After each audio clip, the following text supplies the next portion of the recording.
penelitian di situs Bata Tumpang ini sejak mulai tahun 2018 survei dan 2019 penggalian atau ekskavasi. Kemudian kami lanjutkan pada tahun 2021 ini.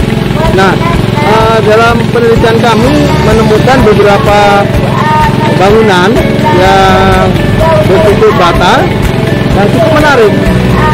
Ada satu sektor merupakan struktur bata yang menunjukkan bangunan candi, dan satu sektor lagi yang seperti di sini ini menunjukkan adanya bangunan pagar dan mandapa. Nah, salah satu yang menarik bahwa kita sudah menemukan selama penelitian bahwa latar belakang bangunan situs Candi Bata Tumpang ini adalah berlatar belakang agama Buddha, karena beberapa temuan seperti kemuncak stupa kita temukan, bagian-bagian lingkar stupa kita temukan, ya, dengan beberapa bata yang lainnya. Selain itu beberapa keramik kita temukan. Yang menarik lagi ada keramik pola hias garis, jala, dan red slip atau slip merah yang merupakan keberlanjutan dari budaya dari Australanesia, begitu ya, ternyata sampai pada situs Bata Tumpang ini. Nah, berdasarkan arsitekturnya, menunjukkan bahwa ada kesamaan situs Bata Tumpang ini dengan situs Batu Jaya. Kemudian ada lagi yang di beberapa daerah, di daerah Kendal juga itu menunjukkan adanya bangunan yang memiliki arsitektur abad ke-6 dan 7.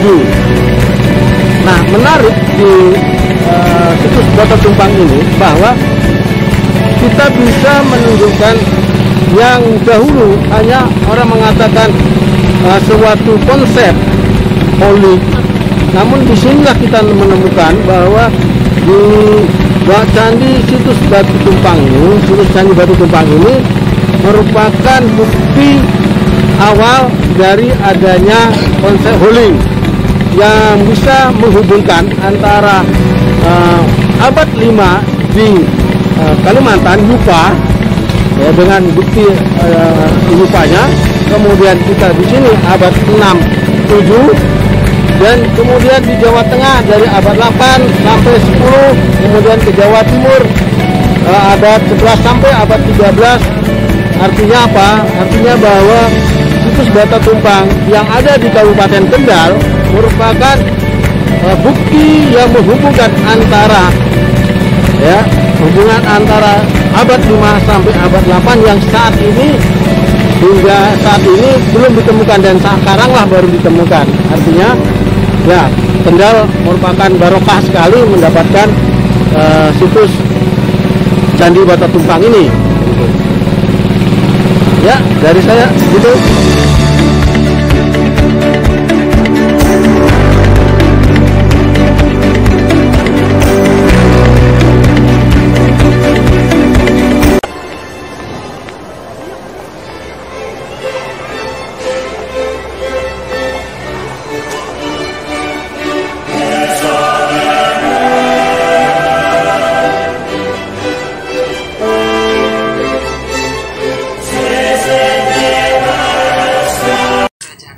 Lokasi kerajaan Kalingga diperkirakan di Jawa Tengah bagian tengah.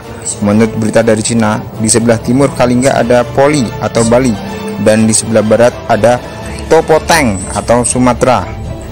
Dan berita tersebut tampak jelas bahwa Kalingga terletak di Jawa Tengah. Kemudian melanjutkan deskripsi berita dari Cina tersebut, di sebelah utara Kalingga terdapat Chenla atau Kamboja, dan di sebelah selatan berbatasan dengan samudra. Oleh karena itu, lokasi kerajaan Kalingga menurut para ahli diperkirakan antara Pekalongan sampai Jepara. Selain itu, menurut catatan Dinas Tang, ibu kota Kalingga dikelilingi oleh tembok yang dikelilingi oleh tonggak kayu. Kemudian raja atau ratu tinggal di sebuah bangunan besar yang bertingkat, beratap daun palem, dan singgasananya terbuat dari gading. Selain dari berita-berita dari Cina tersebut, terdapat pula catatan lokal berhubungan dengan kerajaan Kalingga, yaitu berdasarkan naskah Carita Parahyangan yang berasal dari abad ke-16. Pembahasan selanjutnya mengenai kehidupan politik.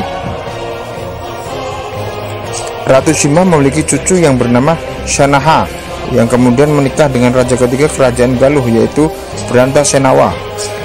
Kemudian Shanaha dan Brantasenawa memiliki anak yang bernama Sanjaya, yang kelak menjadi raja dari kerajaan Sunda dan Galuh tahun 723 Masehi. Namun akhirnya setelah Ratu Sima meninggal pada tahun 732 Masehi, Sanjaya menggantikan buyutnya dan menjadi raja dari kerajaan Kalingga Utara yang kemudian disebut Bumi Mataram, hingga akhirnya menjadi wilayah Mataram kuno, cikal bakal kerajaan Mataram.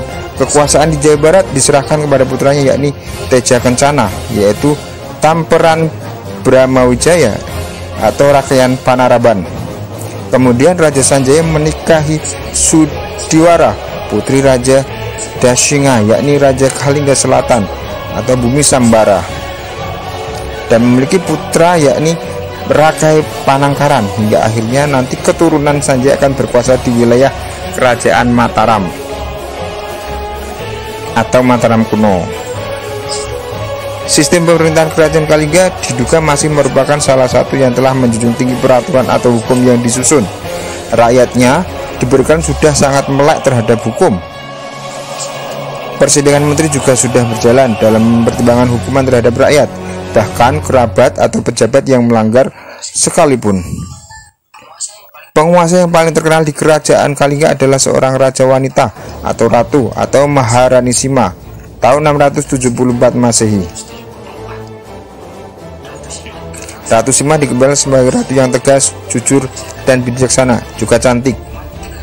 Hukuman ditegakkan seadil-adilnya dan musuh kerajaan sangat segan terhadapnya. Dikisahkan bahwa untuk menguji kejujuran rakyatnya, Ratu Sima meletakkan pundi-pundi yang berisi emas di tengah jalan, kantong berisi emas. Kemudian membiarkannya sampai waktu yang lama. Namun setelah bertahun-tahun, ternyata tidak ada satupun orang yang menyentuhnya. Kalau sekarang udah habis itu. Sehingga pada tahun ketiga dikatakan bahwa ada salah satu keluarga istana yang tengah berjalan-jalan menyentuh kantong berisi emas tersebut. Dan hal tersebut diketahui oleh Ratu Sima, sehingga anggota keluarga tersebut hendak diberi hukuman mati. Namun berdasarkan persidangan, para menteri hukuman mati itu diperingan dengan hukuman potongan kaki, karena bagian yang menyentuh kantung emas tersebut adalah kakinya. Tampak bahwa ratu tidak membedakan baik rakyat atau anggota keluarganya sendiri. Kemudian selanjutnya mengenai kehidupan ekonomi.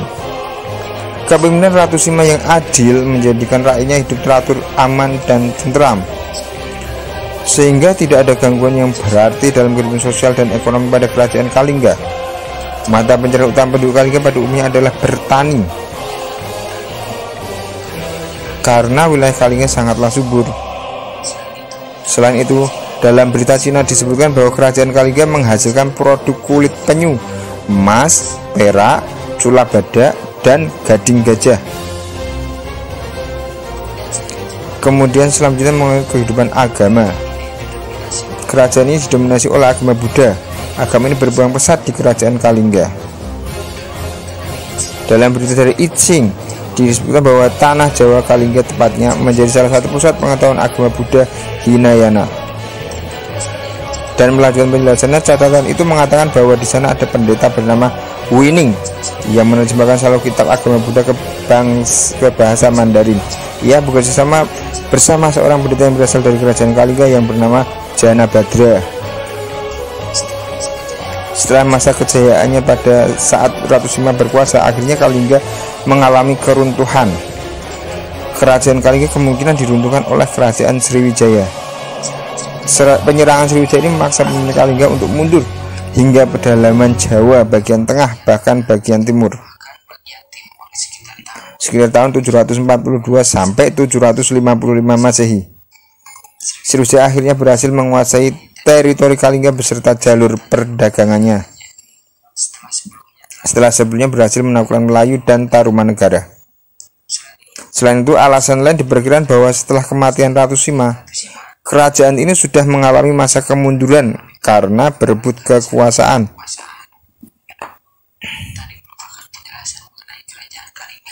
Tadi merupakan penjelasan dari Kerajaan Kalingga. Terima kasih sudah menyaksikan video ini. Anda cantik, bersih, indah, dan modern. Percayakan pada Alvaris Desain. Sentuhan kecil merubah segalanya.